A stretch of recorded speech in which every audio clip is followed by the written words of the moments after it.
This deep dive, well, this one takes us into a case that's heartbreaking and complicated. Yeah. We're going to be trying to unravel what happened surrounding the deaths of two young cousins, Cindy and Mona Lisa Smith, in rural Australia back in 1987.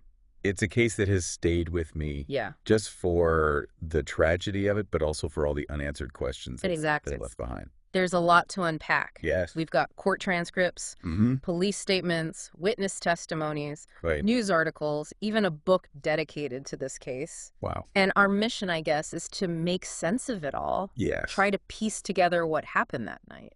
And to understand why, even decades later, Yeah. there's still such a strong feeling that justice wasn't served. Exactly, right. Yeah.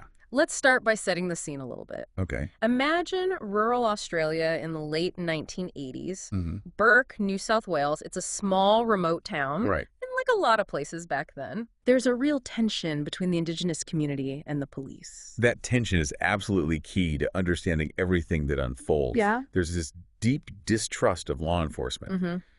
And it's not coming from nowhere. Right. Just a few years earlier, an Aboriginal man, Lloyd Dion, Right? died in police custody. Yeah.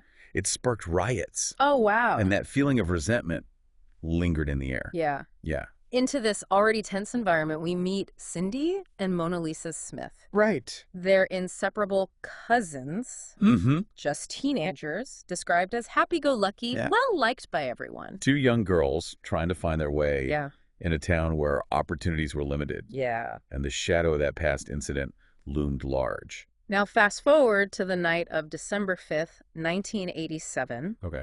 It's a Saturday, and Cindy and Mona Lisa are out and about in Burke. Right. We know from witness statements they crossed paths with Alexander Grant, Mm-hmm. a 40-year-old white man Right. who had been doing a lot of drinking at several pubs that day. Grant was an itinerant worker originally from New Zealand. Okay.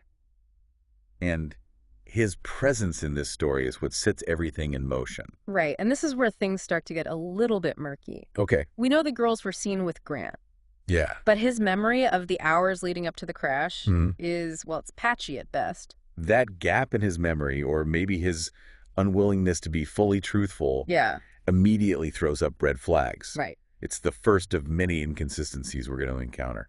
Early the next morning around 4 a.m., Okay. a group of farm workers and their wives are driving along Anggonia Road outside of Burke. Right. They come across a scene that no one wants to see. A wrecked white Toyota Hilux Ute. You can imagine coming across this in the darkness. Yeah. A mangled vehicle, a young girl's body by the road. Ugh. It's a chilling image. Yeah, they find Mona Lisa's body first, clearly deceased. Right. Then they see Cindy's body next to the Ute, Okay. alongside a man who turns out to be Alexander Grant. He's insisting the girls are just sleeping, but the farm workers know better. What they observe about Grant is crucial. Right. He's groggy, disheveled, almost in denial about what's happened. Yeah. It's a reaction that investigators will scrutinize later. One of the farm workers drives to the nearest town to alert the police, Uh-huh. while the others stay at the scene. When Yeah, the they- police arrive, Yeah. they find Grant still there, Okay. clearly intoxicated. Mm-hmm.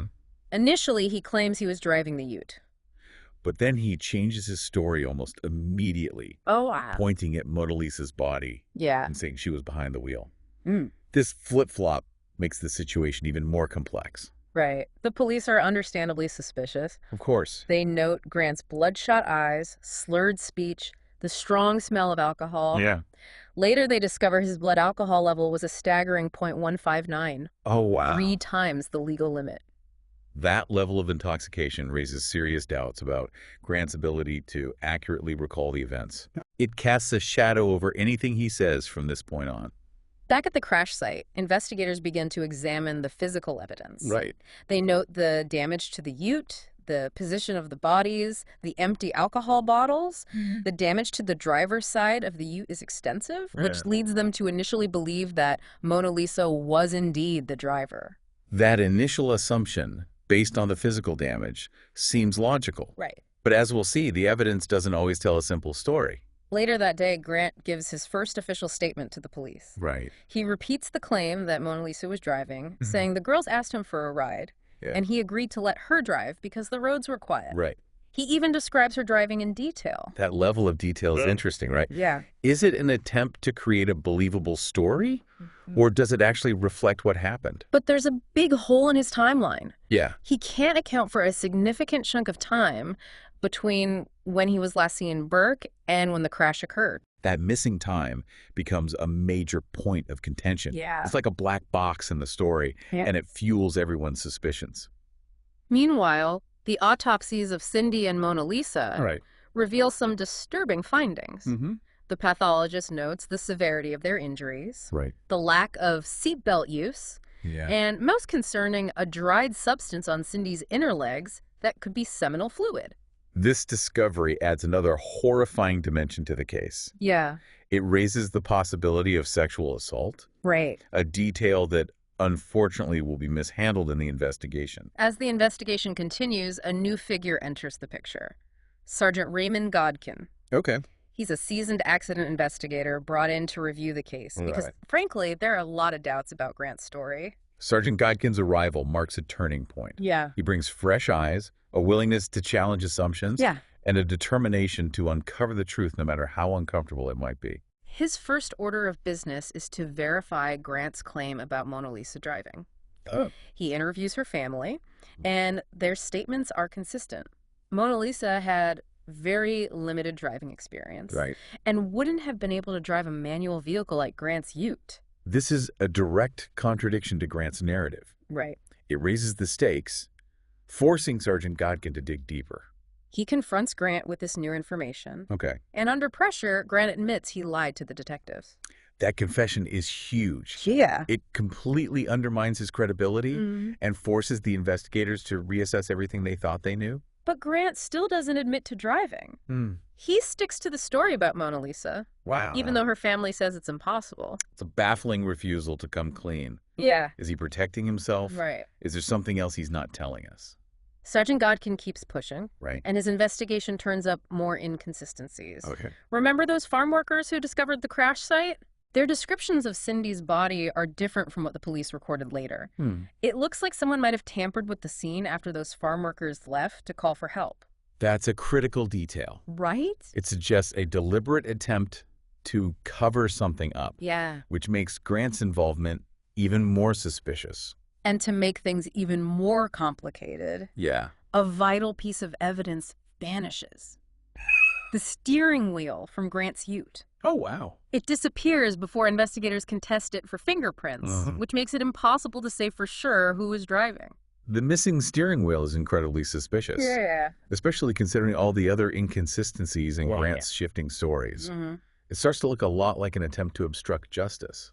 Facing all this evidence and Grant's blatant lies, Sergeant Godkin makes a decision. Okay. He charges Grant not just for allowing an unlicensed driver to use his vehicle, but for something much more serious, culpable driving causing death. This is a major shift in the case. Sergeant Godkin isn't buying Grant's version of events anymore. Right. He's building a case that places Grant firmly behind the wheel, Right. both literally and figuratively. He also charges Grant with interfering with a corpse. Okay. Based on the evidence that Cindy's body was tampered with after the crash. This additional charge opens up the possibility that something even more sinister happened that night. Right. Something that goes beyond a tragic accident. Yeah. It acknowledges that Cindy and Mona Lisa might have been victims of a more deliberate crime. So after months of investigation, the case is finally headed to court. Wow. But the fight for justice for Cindy and Mona Lisa Smith is just beginning. Right. We'll pick up the story there in part 2 Okay. after a quick break. Sounds good. Stay with us. Yeah. We left off with Alexander Grant being charged with those 2 counts of culpable driving causing death and interfering with a corpse. Right. Now the case moves to court. Yeah. And the fight for justice for Cindy and Mona Lisa Smith really intensifies. You can imagine the weight of expectation on this trial. Yeah. Court took place almost 2 years after the girls' deaths, Wow. and the families were desperate for answers, for some sense of accountability. Right, and this wasn't just a local story anymore either. No. The case had attracted national attention. Right. It put its spotlight on racial tensions and the distrust between the Indigenous community and the justice system Yeah, in sure. rural Australia. The committal hearing was the first step. Okay. It was held in November of 1988, Mm-hmm. just a few months after those charges were filed against Grant. Right. This hearing was crucial because it determined which charges would actually go to trial. Right. Okay. The courtroom was packed, the atmosphere tense. Yeah. The prosecution laid out their case, Mm-hmm. focusing on Grant's inconsistent statements, his intoxication, All right. and the testimony from Mona Lisa's family that she couldn't have been driving. Right. They presented Sergeant Godkin as a key witness, Yeah. relying on his thorough investigation to challenge Grant's story about Mona Lisa being behind the wheel. But Grant's defense team was ready for a fight. Yeah, they were led by a well-known barrister, Anthony Quinlivan, Okay. who had a reputation for being sharp and aggressive. Hmm. Quinlivan's strategy was clever. Okay. He focused on two main points. First, he emphasized the physical evidence, Okay. arguing that the damage to the driver's side of the ute meant Grant couldn't have been driving. Right. And his second point. His second point was to try and discredit the testimony from Mona Lisa's family, Okay. suggesting that maybe they didn't know her driving abilities as well as they thought. Hmm. He even implied that the girls were known to drink Oh, wow. and might have been reckless that night. So basically shift the blame, Yeah. create doubt. It's a classic defense tactic. Yeah. Exploit any weakness in the prosecution's case. Exactly. The magistrate, Rosemary Cata Smith, had a difficult decision to make. She had to weigh all the evidence, assess the credibility of the witnesses, and ultimately decide which charges, if any, should go to trial. Magistrate Cata Smith's decision was a mixed bag. Okay. She dropped the initial charges related to Mona Lisa driving Mm-hmm. because the evidence suggested she likely didn't have the skills to operate a manual vehicle. Okay. But she was convinced by Sergeant Godkin's argument that Grant was the driver, Mm-hmm. and she committed him to stand trial for 2 counts of culpable driving causing death. Right.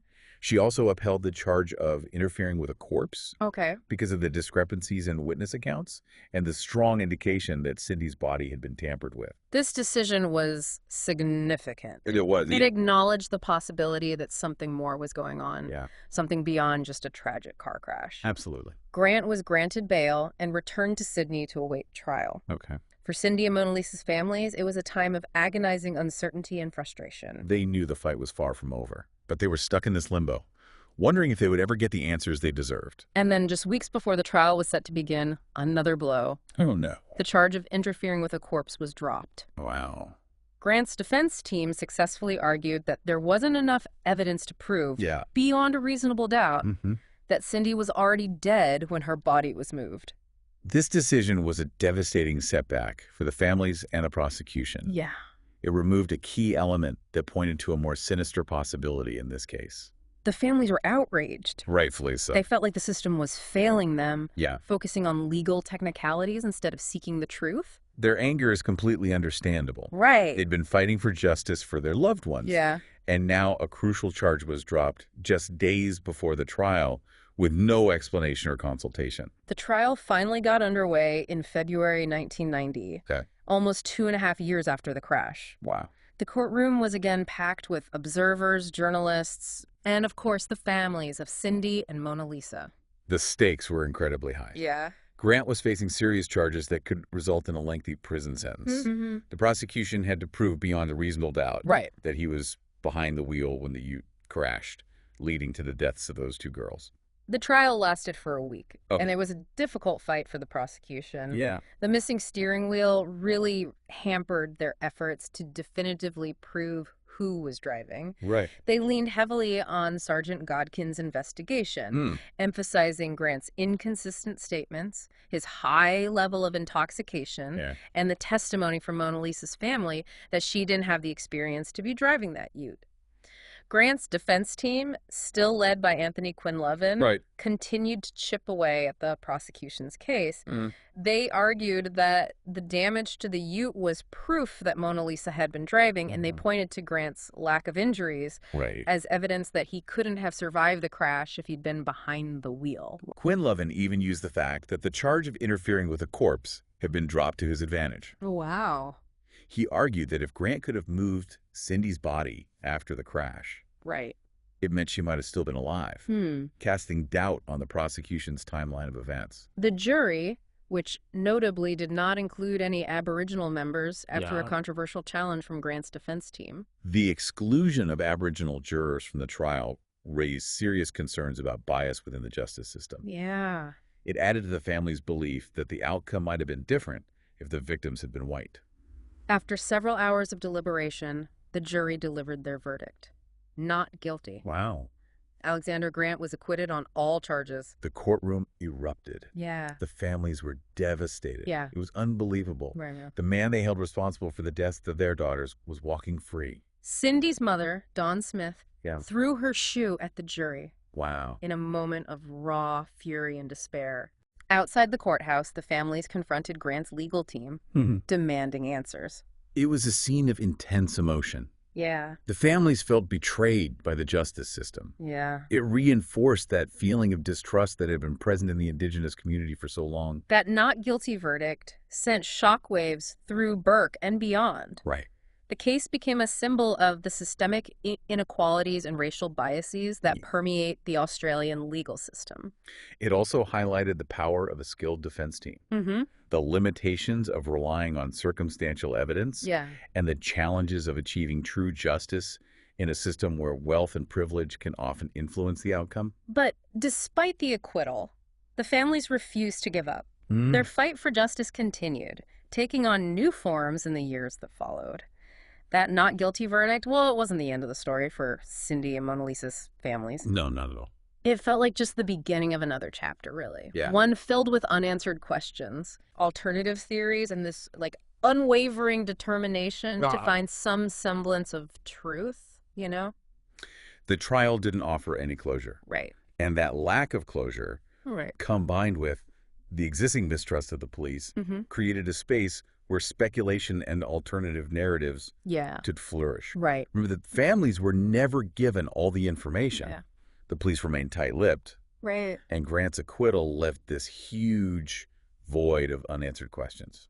One of the most prominent alternative theories came from a statement given to the police by Sharon Smith, who was a cousin of Cindy and Mona Lisa. Right. She gave this statement months before the crash, and in it, she describes encountering Grant the night before the accident.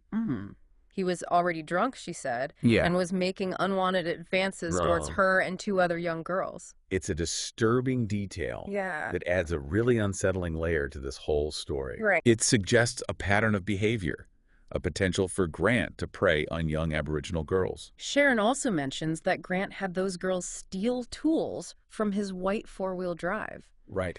Now think about that in conjunction with Grant's inability to account for several hours on the night of the crash. Could it be that the girls' deaths were some twisted act of revenge for that earlier theft?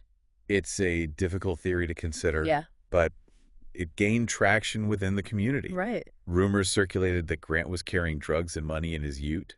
Oh, wow. And that the girls had stolen those items. For some, the idea of a premeditated act of violence, horrific as it is, provided some sort of explanation for the senselessness of what happened. And there were other witnesses who came forward, too, sharing stories about a possible attack on the girls separate from the crash. Right. One witness claimed to have seen Grant with an axe over Mona Lisa's head, demanding his stolen money back. Another witness reported seeing a man with a bloody shirt near the crash site the morning after. It's important to note that these accounts were never fully corroborated. Right. But they do paint a different picture than the one presented at the trial. Then there's the author, Richard Stanton, who wrote a book about the case called Anggonia Road. He focuses on the physics of the crash. And he suggests that Grant could have been driving but survived with minimal injuries because of the way the ute rolled over on impact. Stanton's theory tries to address one of the most baffling questions that lingered.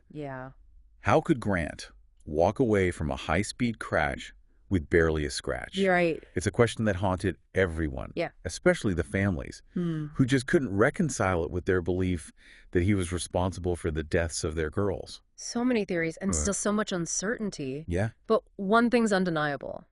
Cindy and Mona Lisa were gone. Their families were left to grapple with the enormity of their loss, and they refused to accept that justice had been served. Their grief was intertwined with this burning need for answers, Yeah. for accountability. Mm-hmm. They were determined to keep their daughter's memories alive. Right. And they channeled that determination into fighting for what they believed was the truth. They petitioned for an inquest, Right. hoping to force a more thorough examination of the case. Mm-hmm. They spoke to journalists, sharing their story and raising awareness about the broader issues that the case highlighted. It was a long and difficult fight. Yeah. But they never gave up. Right. They refused to let Cindy and Mona Lisa be forgotten. In 2018, their efforts got a major boost. Okay. When the National Justice Project, a legal advocacy group, Yeah. filed a formal complaint about the way the case had been handled. Okay. They pointed to the police investigation, the missing evidence, the dropped charge related to Cindy's body. Right. It was a long list of concerns, all pointing to a failure to properly investigate the deaths of these two young girls. This complaint forced the authorities to take another look at the case. Right. And it gave the families a renewed sense of hope. Even Magistrate Kaida Smith, the same magistrate who presided over that initial committal hearing, Right. publicly voiced her support for an inquest. She went so far as to call the original investigation incompetent. Wow. Which is a pretty damning statement coming from someone in her position. Her statement was incredibly validating for the families. Right. It was a sign that someone in a position of authority believed them, believed that the investigation had been flawed, and that justice hadn't been served. The families even met with the New South Wales police for a formal mediation session. Think about that. They were willing to sit down with the very institution that they felt had failed them all in the hope of getting some answers. It shows how deeply committed they were to finding the truth, to uncovering what really happened to Cindy and Mona Lisa. But in 2020, their hopes were dashed again. Oh, no. The New South Wales Public Prosecution's Office announced that an inquest was unlikely to proceed. They issued an apology for not informing the families about dropping the charge related to Cindy's body, but they maintained that the original police investigation was adequate. It was another devastating blow for the families. Yeah. It felt like the system was closing ranks, protecting itself from scrutiny, and silencing their voices once again. But even after all of that, the families didn't give up. Wow. They issued an open letter pleading with the public for support, Right. asking anyone with information about the case to come forward.